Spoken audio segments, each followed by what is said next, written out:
غلام محمد پر بسم اللہ اسامی سیس نبھایا مقصد پایا۔ اور حضور غوث المحققین سرتاج الواصلین سائیں شیرن پاک کی شان میں فرمایا بھیم محمد عربی آئے پاپر کانو رانی برد یمانی جبرائیل امین جہے آن کرن در پانی ملک سمانی کامل پیر مکمل اکمل شیر محمد جانی خاص گیلانی غلام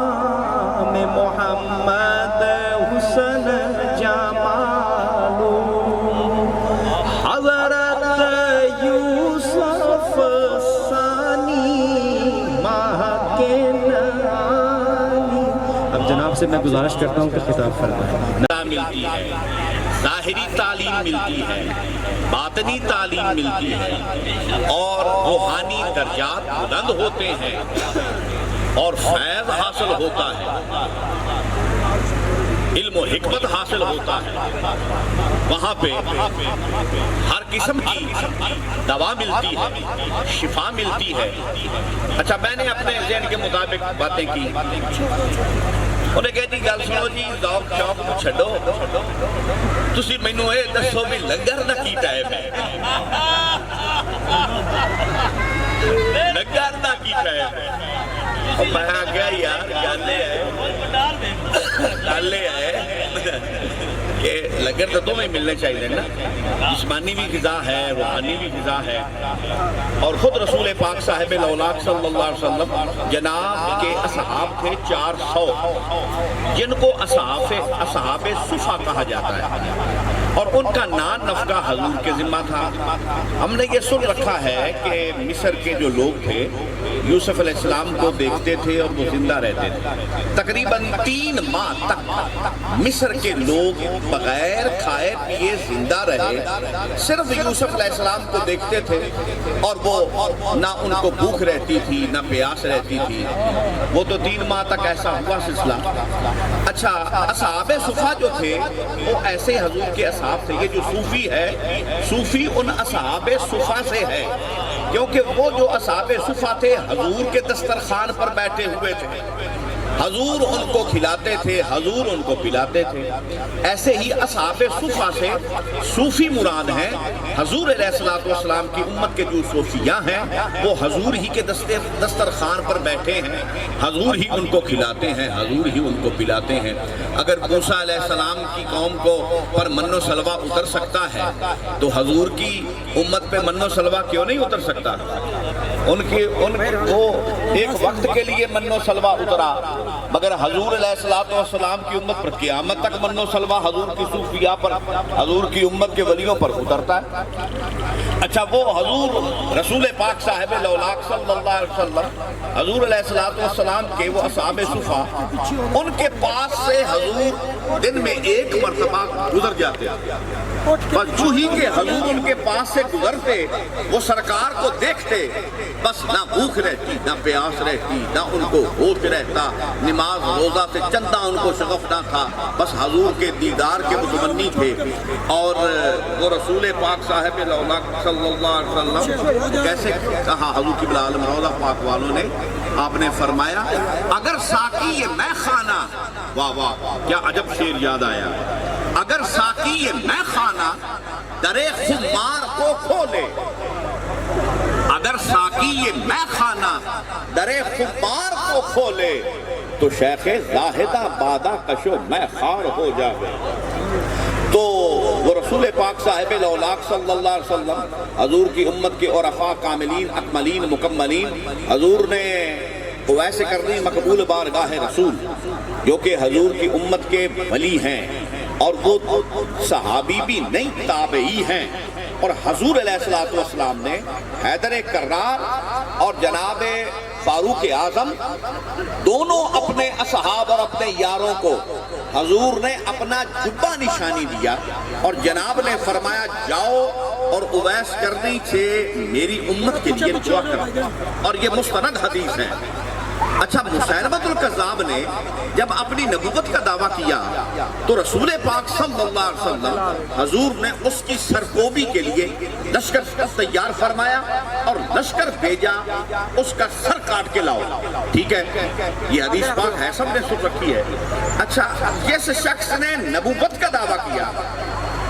جناب نے اس کی سرکوبی کے لیے لشکر بھیجا اور اپنی امت کے ولی کے لیے اپنا جبہ بھیجا، اپنی امت کے ولی کی طرف اپنا جبہ نشانی کے طور پہ بھیجا، اور بھیجا کن کو؟ فاروق اعظم اور حیدر کرار کرم اللہ وجہہ الکریم، دونوں حضرات، دونوں حضور علیہ السلام کے خلفاء، حضور کے یار، ان کو حضور نے بھیجا ہے۔ اچھا، حضور سے بڑھ کر بھی کسی کی دعا ہو سکتی ہے؟ حضور کی دعا سے بڑھ کر کون سی دعا ہو سکتی ہے؟ وہ اعلیٰ حضرت نے فرمایا نا کہ اجابت کا صحرا، نیابت کا جوڑا، دلہن بن کے نکلی دعائے محمد صلی اللہ علیہ وسلم۔ اچھا، حضور کی دعا سے بڑھ کر کوئی دعا نہیں، حضور سے بڑھ کر امت کا کوئی غمخوار نہیں، حضور سے بڑھ کر امت کے لیے کوئی اچھا سوچنے والا نہیں، اور اللہ فرماتا ہے حریص علیکم بالمؤمنین رؤوف الرحیم، میرا محبوب مومنوں کے لیے رؤوف بھی ہے اور رحیم بھی ہے اور حریص ہے امت کے لیے۔ حضور امت کا مشقت میں پڑنا سرکار کو گوارا نہیں ہے، حضور مالک ہے اور وارث ہے، آقا و مولا ہے، اور سرکار دو عالم صلی اللہ علیہ وسلم حضور امت کے غمخوار ہیں، امت کو مشقت میں پڑنا سرکار گوارا نہیں کر رہے، لیکن اس کے باوجود حضور علیہ السلام دعا فرما رہے ہیں، اور دعا فرماتے ہیں جناب، غاروں میں جا کر دعا فرماتے ہیں، اور جناب کئی دن جناب تخلیہ فرماتے تھے، حضور ملتے نہیں تھے، اور حضور کی خوشبو کی وجہ سے سرکار کو ڈھونڈ لیا جاتا تھا۔ سرکار دو عالم صلی اللہ علیہ وسلم کس قدر دعائیں فرما رہے ہیں، حضور جناب دنیا میں ظاہر ہوئے تو فرما رہے ہیں رب امتی، وسلم کے ہونٹ مبارک ہل رہے تھے، تو حضرت ابن عباس فرماتے ہیں کہ میں نے جب کان لگائے تو آواز آ رہی تھی رب امتی رب امتی، جو محبوب پاک صاحب لولاک صلی اللہ علیہ وسلم حریم قدس میں اور ذات حق کے دیدار میں تجلی ذات میں حضور مسکرا رہے تھے۔ موسیٰ ز ہوش رفت بیک پر طوے صفات، تو عین ذات منگری تو در تبسمی، موسیٰ علیہ السلام نے صفاتی تجلی دیکھا، کاش کھا کے نیچے یا گرے۔ موسیٰ علیہ السلام کو امت تو درکنار، اپنا بھی ہوش نہ رہا، مگر رسول پاک صاحب لولاک تجلی ذات میں ہے اور مسکرا رہے ہیں۔ حضور قبلہ عالم روضہ پاک والے امام پاک امام دلوی سرکار، آپ کا شعر یاد آیا، آپ نے فرمایا مثل موسیٰ کب صفت کے نور سے بے ہوش ہو، مثل موسیٰ کب صفت کے نور سے بے ہوش ہو، دیکھ کر ذاتی تجلی کو جو خندہ نہ رہے۔ تو رسول پاک صاحب لولاک صلی اللہ علیہ وسلم ذاتی تجلی دیکھ رہے ہیں اور مسکرا رہے ہیں، اور اس تجلی ذات میں حضور نے فرمایا السلام علینا وعلی عباد اللہ الصالحین، حضور نے اپنے غلاموں پر سلام بھیجا۔ اب اللہ تعالیٰ نے فرمایا محبوب جہاں میں ہوں، جہاں تو ہے، دوسرا کوئی نہیں ہے، تو تو کیا وہ دیکھ رہے ہیں؟ حضور نے فرمایا یا الہی یہ درست ہے تو وہ میرے غلام مجھے دیکھ نہیں رہے، مگر میں تو ان کو دیکھ رہا ہوں، میں تو ان کو دیکھ رہا ہوں۔ اللہ نے حضور پر سلام بھیجا اور حضور نے اپنے غلاموں پر سلام بھیجا، اور جناب نے جبہ نشانی کے طور پہ دیا اور فرمایا کہ جا کر دعا کرواؤ۔ اس میں بہت بڑی حقیقت ہے، حضور سے بڑھ کر کوئی دعا نہیں مانگ سکتا، مگر حضور نے اویس کرنے سے کیوں دعا منگوائی؟ وجہ کیا تھی جناب کی؟